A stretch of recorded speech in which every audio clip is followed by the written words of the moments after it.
shots.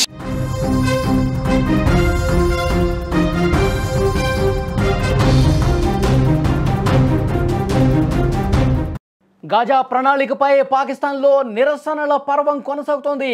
Pak ప్రధాన నగరాలు రణరంగంగా మారిపోతున్నాయి.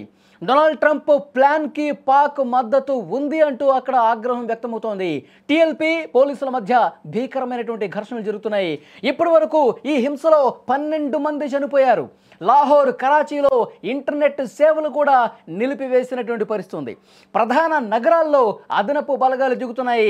అదనపు బలగాలు అక్కడ టీఎల్పీ కార్యకర్తల మధ్య ఒక భీకరమైనటువంటి ఘర్షణ వాతావరణం కొనసాగుతోంది. పాకిస్తాన్లో ప్రస్తుత పరిస్థితులు ఎంత దారుణంగా ఉన్నాయో స్క్రీన్ మీద మీరు చూడొచ్చు. లాహోర్తో పాటు దేశంలో ప్రధాన నగరాలైనటువంటి చాలా ప్రాంతాల్లో కూడా రావల్పిండి కావచ్చు, కరాచీ కావచ్చు, ఈ నగరాల్లో తెహ్రీక్-ఏ-లబ్బాయిక్ పాకిస్తాన్ టీఎల్పీ అనే తీవ్రవాద సంస్థ మద్దతుదారుల మధ్య హింసాత్మకమైనటువంటి ఘర్షణలు చెలరేగుతున్నాయి.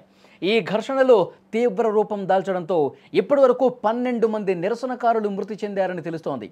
పరిస్థితి అదుపులోకి తీసుకురావడానికి అధికారులు కీలక చర్యలు చేపట్టారు. దేశంలోని ప్రధాన నగరాల్లో ఇంటర్నెట్ సేవలను పూర్తిగా నిలిపివేశారు. పాకిస్తాన్లో అల్లర్లు చెలరేగడానికి ప్రధానమైనటువంటి కారణం అమెరికా అధ్యక్షుడు డొనాల్డ్ ట్రంప్ ప్రతిపాదించినటువంటి ఈ వివాదాస్పద గాజా ప్రణాళికకు పాకిస్తాన్ ప్రభుత్వం మద్దతు ఇవ్వటమే. గాజాలో మరణాలకి ట్రంపే కారణం. అలాంటి ట్రంప్కు పాకిస్తాన్ ఎందుకు మద్దతు తెలియజేస్తుంది? అలాంటి ట్రంప్ సంకనాగుతోంది పాకిస్తాన్ ప్రభుత్వం అంటూ అక్కడ టీఎల్పీ కార్యకర్తలు రోడ్ల మీదకి వచ్చి నిరసన తెలియజేస్తున్నారు. ఇస్లామాబాద్లో అమెరికా ఎంబసీ దగ్గరకు వచ్చి కూడా ఆందోళన చేస్తున్న నేపథ్యంలో పోలీసులు వాళ్ళని అడ్డుకున్నారు. 2 కార్యకర్తల్ని కాల్చి చంపినటువంటి పరిస్థితి ఉంది. ఆ తర్వాత ఇంకా ఘర్షణలు చెలరేగి ఇప్పటి వరకు 12 మంది కార్యకర్తల్ని చంపేశారు. అక్కడి బలగాలు, పోలీసులు టీఎల్పీ కార్యకర్తల మీద ఉక్కుపాదం మోపుతూ ఎక్కడికక్కడ ఈ ఉద్రిక్తతలకు కారణమవుతున్నారు. ఈ అల్లర్లను అణచివేయటానికి వాళ్ళు దాడులు విపరీతంగా చేస్తున్నారు, ఘర్షణ చేస్తూ ఉన్నారు, కాల్పులు జరుపుతున్నారు. 12 మంది స్పాట్లోనే చనిపోయారు. చాలామంది తీవ్ర గాయాలతో ఆసుపత్రిలో అడ్మిట్ అయినటువంటి పరిస్థితి ఉంది. పరిస్థితి చెయ్యి దాటిపోతోందని పోలీసులు గ్రహించారు. ఈ నిరసనకారులను అదుపులోకి తీసుకోవాలని ప్రయత్నం చేశారు. ఆందోళనకారులను చెదరగొట్టేందుకు లాఠీ చార్జ్ చేశారు, కానీ వినిపించుకోవట్లేదు. అది ఇంకా తీవ్రమైన ఘర్షణలకు దారితీసింది.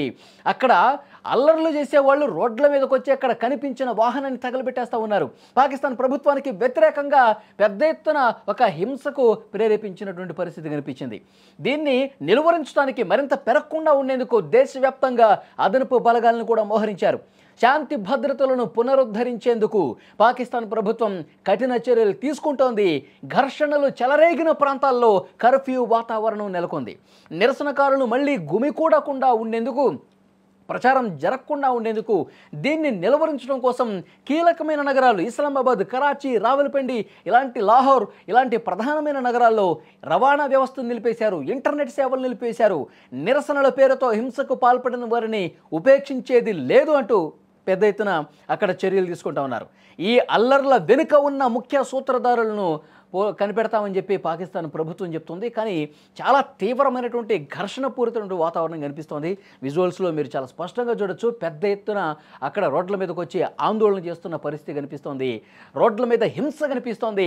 టీఎల్పీ కార్యకర్తలు గతంలో ఎప్పుడూ లేనట్లుగా ఒక్కసారిగా రోడ్ల మీదకి వచ్చి పాకిస్తాన్ ప్రభుత్వానికి వ్యతిరేకంగా, పాకిస్తాన్ పాలకులకు వ్యతిరేకంగా ఆందోళన చేస్తున్నారు. ఈ వివాదాస్పద గాజా నిర్ణయానికి సంబంధించి, గాజాలో చెలరేగినటువంటి మరణాలకు సంబంధించి, ట్రంప్ వ్యవహరిస్తున్నటువంటి తీరుకు సంబంధించి ప్రశ్నిస్తూ రోడ్ల మీదకి వస్తూ ఉన్నారు. ట్రంప్కి పాకిస్తాన్ పాలకులు ఊడిగం చేస్తూ ఉన్నారు. ట్రంప్కి మద్దతు తెలియజేస్తూ ఉన్నారు. అందుకే గాజాలో ఇలాంటి విషమ పరిస్థితులు నెలకొన్నాయి.